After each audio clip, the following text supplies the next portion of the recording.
Hello. In the Crown of Aragon 639 years ago, it was May 2nd, 1387. My name is Jonathan Seyfried. I'm a PhD candidate in history at the University of New Mexico.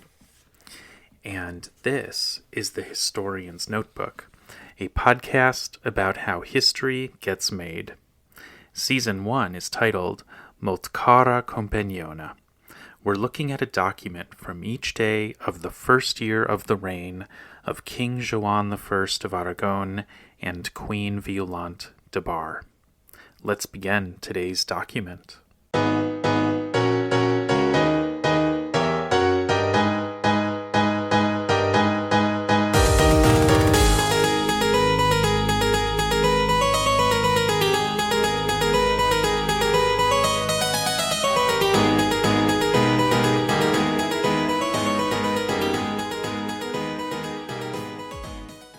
So we're entering into a period of time in which there's far fewer letters from Joan and Violant in their secret seal registers. It goes for about a week where, while there are some, it's not quite as much of a daily occurrence for this period of a week to 10 days. I mean, there is a very significant letter that we'll examine from Violant on May 4th. Oh, and then another on May 5th. But for Joan, there's really not much in terms of the secret seal register until May 10th. And then it really picks up in a daily record again like it was after about May 14th. So, of course, we can surmise that the reason for this is that it's exhausting to almost die. And it's also exhausting if you are the spouse of someone who has almost died. And so I think as Joan is recovering from nearly dying of whatever kind of illness struck him on the evening of April 28th, he and Violant, from all of the stress of that near-death experience for her husband, the king, I think they're just not going to be doing full work days. Maybe they're not going to be doing work days at all. And the registers that have continuous output during this period of 10 days are the commune registers, the ones that are kind of the lowest level in terms of the seal on the document. They're the ones that are most often handled by the lower level officials that are employed by the royal court. And there's a real question in my mind as to exactly how much participation both Violant and Joan have in these matters. I think that it's unlikely that a document would be sent out under Joan's or Violant's name that they were not aware of at all. But like today's document is an intervention in some kind of court case in Zaragoza. And it's really hard to understand what's going on in the document. I'll explain why in a second. But it seems to me like in this situation, Violant might have been informed about the generalities of the matter and just let her staff people handle the intervention, the writing of the letter, the details. Could be wrong, but once again, we're looking at a Latin document, and it's much more difficult to ascertain what kind of participation the monarchs themselves had in the Latin documents because their personality just doesn't come through in the writing. I mean, that could entirely be because I am not as good at reading Latin. All right, let's talk about today's document itself. So it's in the commune register for Violant, and in the first line we get the addressee. So the first line is pretty clear, so that's good. It reads Yolande de Gratia etc. And then that's who's the sender, and then a little kind of end parentheses, and then we get the recipient. Fideli nostro Raymundo de Correlles, juris perito, oh gosh, I messed it up. Juri perito, Caesar Auguste, salutem et gratiam. Gratiam appears at the beginning of the second line. So Caesar Augusta is the Latin toponym for Zaragoza. And if you say Caesar Augusta really fast, you will eventually get Zaragoza, which is the name of the city in modern Spain today. All right. The second line includes the information about the litigants in some kind of case, and I gotta tell you, I'm having a real problem figuring out which words here are names and which are not names. So, for example, Vitalis. I think that Vitalis could be a name, but I think it's just as likely, or maybe even more likely, that the word is saying that the person that just came before in the sentence lives in the Jewish aljama. So we have a very clear, after Vitalis, Judiae aliame, and then Nostra Judeorum, and then I think we've got Civitatem at the beginning of line 3. But then I think the name is something like Faye al Nieto, and then after that is something like Al Noyamata, but that seems like a pretty long name. I did a little bit of research into the aljama in Zaragoza. There's actually been a lot of secondary literature written about it, so I wouldn't be surprised if it is actually possible to figure out who this person is, as well as the other people in this document, but I just ran out of time. And I did have Claude give it a try. I put in as best I could the names in this document, but Claude wasn't able to find anything either. The next name is toward the end of line 3, and we have the verb licet, like granting a license to, or granting, and then we have pater et uxorem, so granting a license to the father and the wife of, and then we have a name, a capital S, looks like Senconi, and then a surname, I think Abe Nibero, something like that. But these names are not ones that are common for the Jewish communities in Aragon.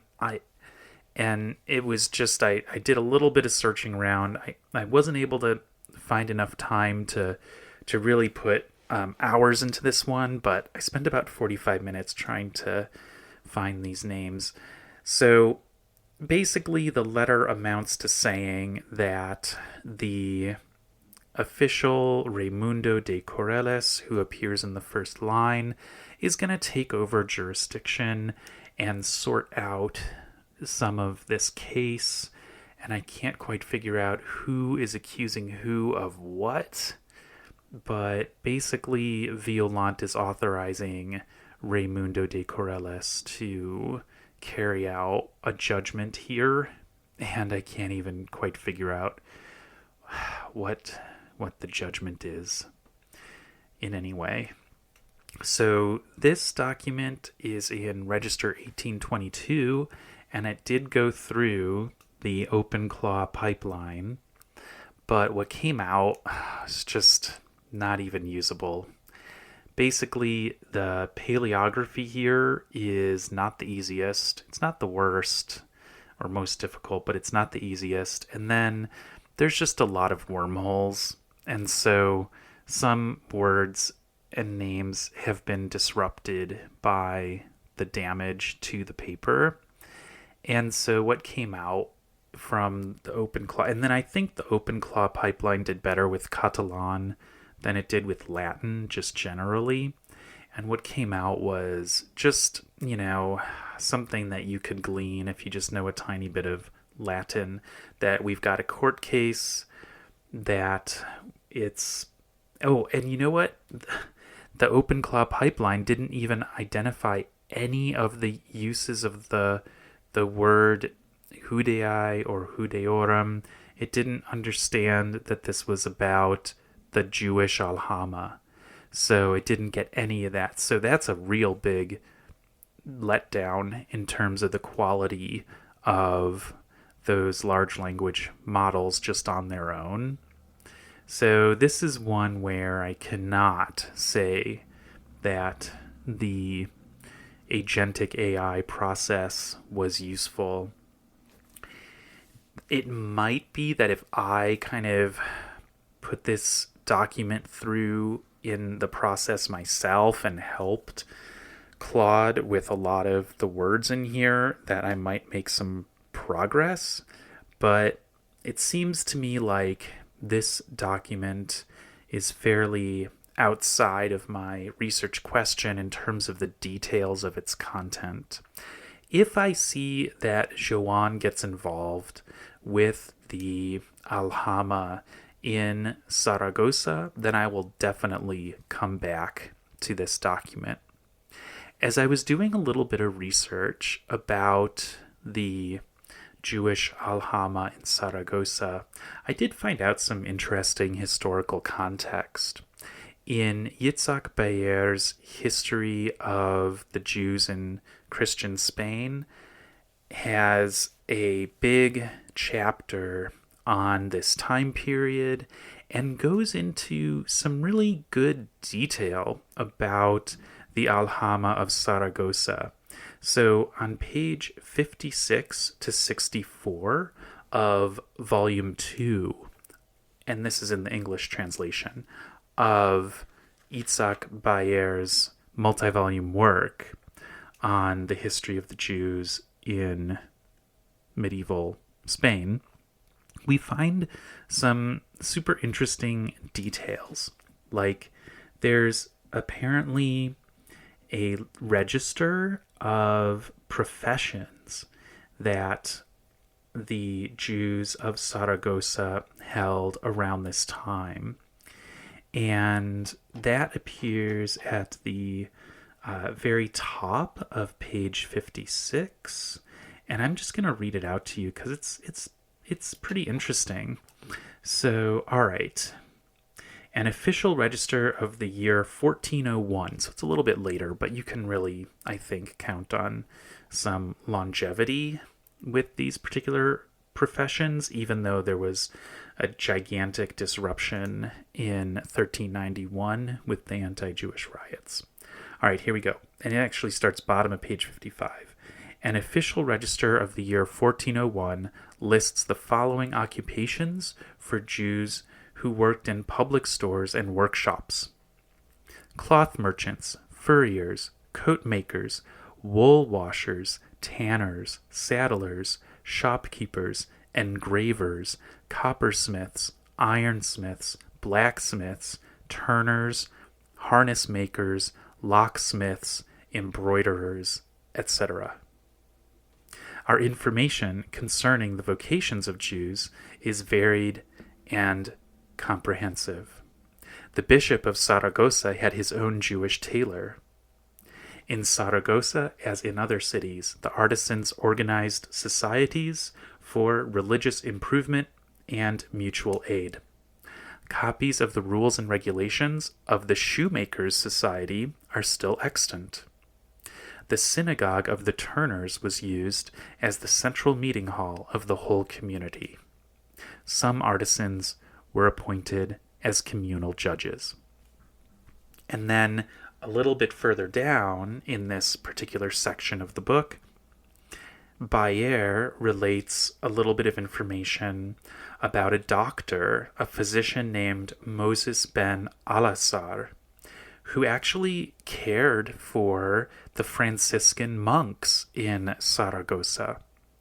And the monks were so grateful for the Dr. Moses ben Alasar's care that they extended permission to the Jews of Zaragoza to do processions in front of their monastery.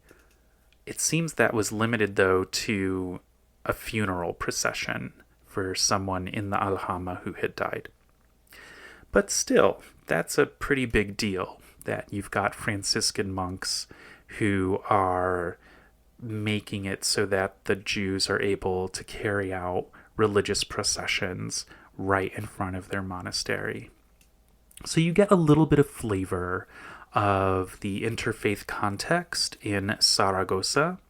I get the sense that Zaragoza was one of the largest Jewish aljamas, that in Zaragoza there was less religious conflict between Jews and Christians compared to other cities and towns in Aragon and across the Crown of Aragon. But it would be an error to say that this was a place of convivencia in the late 14th century. I'm sure there was conflict, and perhaps we can see some of that in this document today, although the document suggests to me, in my very basic understanding of Latin, that it's some kind of dispute between Jews within the aljama. But certainly, it would not be hard to find cases in Zaragoza where conflict breaks out between Jews and Christians. It's just that I think the severity in Zaragoza is probably, on average, less than what we see in Girona, for example, where already in the podcast we've had some documents about some pretty brutal violence going on in Girona as Christians in that town are persecuting Jews. All right, thank you for listening to this episode of The Historian's Notebook, Season 1, Molt cara compagnona. If you are leaving with more questions than you arrived with, I've done my job. Remember, the motto of The Historian's Notebook is dissatisfaction guaranteed. Visit the website to see an image of today's document and additional show notes, and listen again tomorrow to hear about the next day in the first year of the reign of King Joan I of Aragon and Queen Violant de Bar. In the meantime, take care.